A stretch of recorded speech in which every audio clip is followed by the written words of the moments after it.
27 ఏళ్ల మనోజ్ సాయంత్రం 6:30 గంటలకు ఆఫీస్ నుంచి మీనాపూర్లో ఉన్న తన ఇంటికి వచ్చాడు. ఇంటికి తాళం వేసింది. భార్యకు ఫోన్ చేశాడు. ఫోన్ చేస్తే స్విచ్ ఆఫ్ అని వచ్చింది. దీంతో కంగారు పడ్డాడు. బయటికెళ్ళి ఉండొచ్చులే, వస్తుందిలే అనుకున్నాడు. తన దగ్గర మరొకే ఉండడంతో తాళం తీసి ఇంట్లోకి వెళ్ళాడు. ఇంట్లో ఏదో వాసన వస్తూ ఉంది. ఎలుకగానే చచ్చిందా అనుకుని కిటికీలన్నీ తెరిచాడు. ఆ తర్వాత బయటకు వచ్చి వాసన పోయే వరకు నిలుచుందాములే అనుకున్నాడు. అయితే పక్కనే డాబా మీదకు వెళ్లే మెట్ల వైపు చూడగా వరుసగా రక్తపు చుక్కలు కనిపించాయి. ఏంటా అని చూస్తూ పైకెళ్లాడు మనోజ్. డాబా మీద రక్తపు మరకలున్నాయి. దీంతో కంగారు పడ్డాడు. ఎందుకంటే తన భార్య 3 ఏళ్ల ముద్దుల కూతురు మిస్తీని ఎవరైనా ఏమైనా చేశారా అని భయపడ్డాడు. భార్యకు ఫోన్ చేస్తే స్విచ్ ఆఫ్ అని వచ్చింది. కిందకి వచ్చి చూడగా షింక్ దగ్గర కూడా రక్తం మరకలు ఆనవాళ్లు కనిపించాయి. దీంతో వెంటనే దగ్గరలోని పోలీస్ స్టేషన్కి వెళ్లి ఫిర్యాదు చేశాడు మనోజ్. ఫోరెన్సిక్ టీంతో పాటు పోలీసులు వచ్చారు. రక్తపు మరకలను తేల్చారు. కానీ ఎవరి రక్తపు మరకలని మనోజ్కు భయం వేసింది. ఇద్దరిని ఎవరైనా చంపేసి మృతదేహాలను తీసుకెళ్లారని భయపడ్డాడు. పోలీసులు డాబా మీదకి వెళ్లి చూడగా ఇంటి వెనక ఖాళీగా ఉన్న ఓ ఫ్లాట్ లో రెడ్ కలర్ ట్రాలీ బ్యాగ్ కనిపించింది. మనోజ్ ని పిలిచి అడిగారు పోలీసులు. ఆ బ్యాగ్ ను చూపించగానే అది మాదే సార్ అన్నాడు. పోలీసులు వెళ్లి బ్యాగ్ ను ఓపెన్ చేయగా 3 ఏళ్ల చిన్నారి దారుణంగా హత్యకు గురై కనిపించింది. దీంతో మనోజ్ అక్కడికక్కడే కుప్పకూలిపోయాడు. తాను 3 రోజుల క్రితం తెచ్చిన కొత్త ఫ్రాక్ వేసుకుని కూతురు ఫోటోలను ఉదయమే ఫోన్లో తీసుకుని మురిసిపోయాడు మనోజ్. కానీ సాయంత్రం ఇంటికి వచ్చేసరికి శవమై కనిపించడంతో తల్లడిల్లిపోయాడు.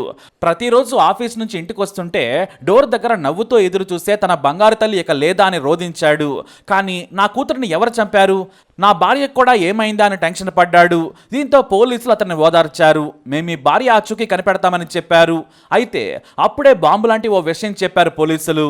చిన్నారి గొంతు కోసిన పదునెన్న కత్తి బాత్రూంలో కనిపించింది. రక్తంతో ఉన్న ఆ కత్తిని శుభ్రంగా కడిగినట్లు అర్థం చేసుకున్నారు.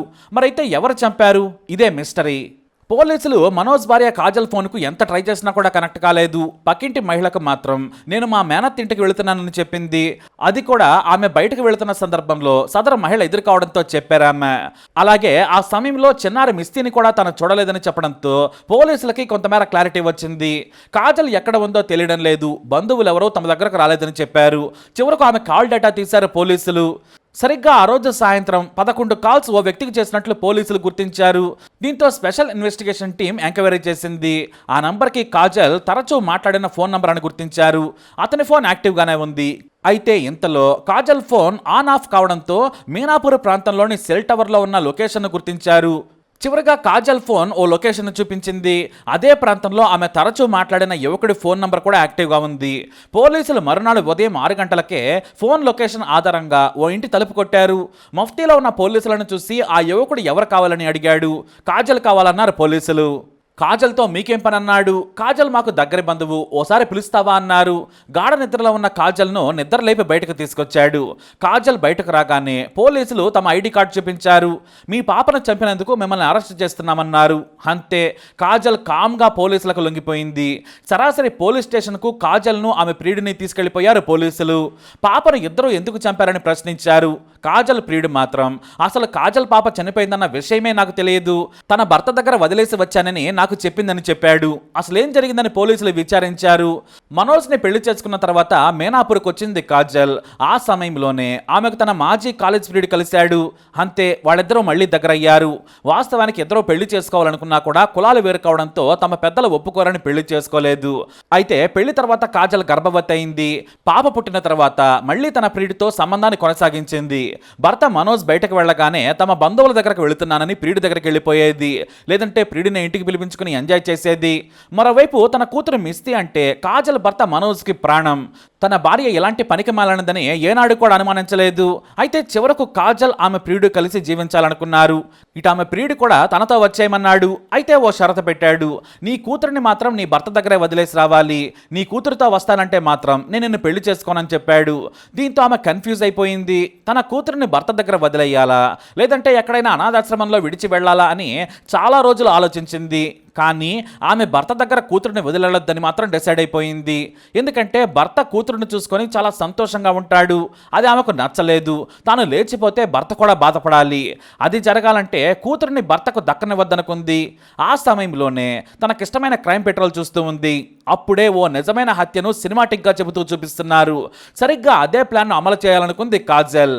తనకు ఎంతో ఇష్టమైన ముద్దుల కూతురును పైకి వెళ్లి ఆడుకుందాం పద అంటూ తీసుకెళ్ళింది. చిన్నారి మిస్తి తల్లి పిలవగానే గంతేస్తూ బుడిబుడి అడుగులేసుకుంటూ పైకెళ్ళింది పాపం. ఆ వెంటనే స్టోర్ రూమ్ కోసం నిర్మించిన గది పక్కనే చిన్నారిని కూర్చోబెట్టి వెనుక నుంచి పదునైన కత్తితో గొంతు కోసింది. అంతే, చిన్నారి విలవలలాడుతూ చనిపోయింది. చనిపోగానే సూట్ కేసు తీసుకొచ్చి శవానందులో కుక్కింది. ఆ తర్వాత ఇంటి వెనుక ఉన్న చెట్ల పొదల్లోకి విసిరేసింది. ఆ ఖాళీ ఫ్లాట్లోకి జనం ఎవరో వెళ్లరు. దీంతో తన హత్య బయటపడదలే అనుకుంది కాజల్. ఆ తర్వాత అదే కత్తి పట్టుకొని కిందికొచ్చింది. తన డ్రెస్కు అంటిన రక్తపు మరకలు మెట్ల మీద పడ్డాయి. కత్తిని వాష్రూమ్లోకి తీసుకెళ్లి కడిగింది. ఆ తర్వాత బకెట్లో నీటితో పైన రక్తపు మరకలను శుభ్రం చేసే ప్రయత్నం చేసింది. ఆ నీటిని బాత్రూంలోనే పోసింది. అయితే హత్య తర్వాత కంగారు పెరిగింది. తన భర్త వస్తే ఇక్కడే దొరికిపోతానని తాళం వేసి బయటికి వేగంగా తన ప్రియుడి దగ్గరికి వెళ్ళిపోయింది. అంతకు ముందే తాను వస్తున్నానని పలుమార్లు చెప్పింది. అయితే చిన్నారిని చంపానని ప్రియుడికి చెబితే తనను దగ్గరకు రానివ్వడని భయంతో ఆమె చెప్పలేదు. మా మేనత్త ఇంటి దగ్గర ఉంచి వచ్చానని చెప్పింది. ఆ తర్వాత రాత్రి మొత్తం ప్రియుడితో ఖుషి చేసుకుంది. కనీసం తన కన్న కూతురిని చంపేశానన్న బాధ కాదు కదా, మానవత్వం కూడా లేకుండా ప్రియుడితో శృంగారంలో ఎంజాయ్ చేసింది నీచురాలు. తన ప్రియుడితో జీవితాన్ని ఎంజాయ్ చేయాలనుకుంది. అయితే తన కూతురు హత్యలో ప్రియుడి హస్తం లేదని చెప్పింది కాజల్. తానే క్రైమ్ పెట్రోల్ చూసి చంపానని చాలా కూల్గా చెప్పింది నీచురాలు. దీంతో తన భార్య ఎంతటి నీచురాలో తెలిసి మనోజ్ ఎంతో బాధపడ్డాడు. కనీసం తన కూతురును ప్రాణంతో వదిలేసి వెళ్ళినా కూడా తాను హాయిగా పెంచుకునేవాడినని కన్నీరు మున్నీరయ్యాడు. కానీ తాను వెళ్లిపోయినా భర్త కూతురుతో సంతోషంగా ఉంటాడన్న ఒకే ఒక ఆలోచన ఆ నీచురాలిని హంతకురాలుగా మార్చిందని ముజాఫర్పూర్ ఎస్పీ అవధేష్ దీక్షిత్ మీడియాకు తెలియజేశారు.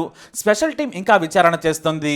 ప్రస్తుతానికి చిన్నారి హత్యలో కాజల్ ప్రియుడి హస్తం ఉన్నట్లు ఆధారాలు లేవని పోలీసులు మీడియాకు తెలియజేశారు. ఇక కాజల్ ప్రియుడు కూడా ఆమె చెప్పిన విషయాన్నే చెప్పాడు. తాము కలిసి బ్రతకాలనుకున్నాం. నేను కాజల్ కూతురుని వదిలేసి మాత్రమే రమ్మన్నాను, కానీ హత్య చేసి రమ్మని చెప్పలేదు.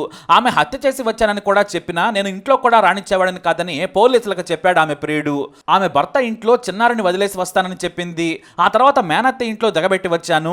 ఎవరో లేకుంటే పాప ఏడుస్తుందన్న కారణంతో మా ఆంటీ ఇంట్లో వదిలేశానని చెప్పిందన్నాడు. గత 2 ఏళ్లుగా తాము రిలేషన్లో ఉన్నాం. ఆమె భర్తకు తెలియకుండా కలుసుకుంటున్నామని చెప్పాడు. అలాగే చిన్నారిని వదిలేసి వచ్చిన తర్వాత కూడా ఆమె ఎలాంటి బాధ చూపించలేదు. నాతో చాలా సంతోషంగా శృంగారంలో ఎంజాయ్ చేసిందని బాంబు పేల్చాడు ఆమె ప్రియుడు. అంటే కనీసం ప్రేమ మానవత్వం లేని కసాయి కాజల్ అని తెలిపోయింది. ఈ వార్త స్థానికంగానే కాదు, ఇప్పుడు దేశవ్యాప్తంగా వైరల్గా మారింది. ప్రియుడితో కలిసి జీవించేందుకు 3 ఏళ్ల కూతురును గొంతు కోసి చంపింది నీచురాలు. ఇక ఉదయమే స్నానం చేయించి కొత్త బట్టలు వేసింది. మధ్యాహ్నం మనోజ్ తన కూతురుతో వీడియో కాల్ మాట్లాడినప్పుడు కూడా కాజల్ చాలా సంతోషంగానే నటించింది. ఆ కాల్ కట్ అయిన తర్వాతే తన ఆపరేషన్ అక్రమ బంధం స్టార్ట్ చేసి హత్య చేసింది నీచురాలు. ఇలాంటి తల్లులు భూమి మీద బతికే కంటే చావటమే బెస్ట్. కనీసం చట్టమైన ఈ రాక్షసికి ఉరేయాలని స్థానికులు డిమాండ్ చేశారు. ఇక తన కూతురు మృతదేహాన్ని తన ఇంటికి తీసుకెళ్లి అశ్రునయనాలతో అంత్యక్రియలు చేసుకున్నాడు తండ్రి మనోజ్. తన కూతురు కళ్ళ ముందు ఎదుగుతుంటే చూద్దామనుకున్నాడు. కానీ భార్య కామపిచ్చి ఇలా తన జీవితాన్ని కూడా చీకటి చేస్తుంది అనుకోలేదని వాపోయాడు మనోజ్. మొత్తానికి అమ్మతనానికే మచ్చగా నిలిచింది ఈ సంఘటన. ఆమె చేసిన దుర్మార్గం చూసి చీను అసలు తల్లివేనా, అసలు నువ్వు మనిషివేనా అని ఉమ్మేస్తూ ఉన్నారు బీహార్ జనం. ఓవైపు రేపిస్టులు కామాంధల గురించి అందరూ భయపడుతున్నారు. కానీ కన్న తల్లే హంతకురాలైతే ఈ సమాజాన్ని బాగు చేసేదెవరు? గుండెలు పిండేసిన ఈ కథపై మీరేమంటారు? ఎలాంటి శిక్ష వేయాలంటారు? మీ అభిప్రాయాన్ని కమెంట్ ద్వారా తెలియజేయండి. ఈ వీడియోపై అప్డేట్స్ కోసం మా ఛానల్ ఫాలో అవ్వండి. అలాగే తప్పకుండా సబ్స్క్రైబ్ చేసుకోండి.